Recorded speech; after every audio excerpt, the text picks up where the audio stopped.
నేను మొన్న స్థానిక సంస్థల్లో నూతనంగా ఎన్నుకోబడ్డ సర్పంచ్ని. మాది నిర్మల్ జిల్లా కడెం మండలం లింగాపూర్ గ్రామ పంచాయతీకి చెందినవాడిని. నా పేరు కుమ్మర్ రంజితు. గత 2-3 సంవత్సరాల నుంచి వెళ్ళి మా విలేజ్లో కోతుల బెడద ఎక్కువ కావడం వల్ల ఇంటింటికి తలకు 50 రూపాయలు వేసి బోన్లు చేయించినా కానీ ఆ బోన్లలో కొన్ని పడుతున్నాయి, కొన్ని పడతలేవు. అవి కొన్ని బెదిరిపోయినాయి. ఇది ఏం చేద్దామనే ఆలోచన మీదకి వెళ్ళి నాకు ఈ యూట్యూబ్లో చూసి ఈ ఆలోచన వచ్చింది.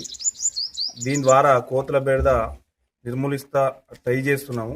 అందరు గ్రామ ప్రజలు, మా పాలక వర్గం, మా వార్డు మెంబర్లు, మా ఉప సర్పంచ్ కావచ్చు, మా సెక్రటరీ కావచ్చు, మా కార్బర్ కావచ్చు, అందరు సహకరిస్తున్నారు.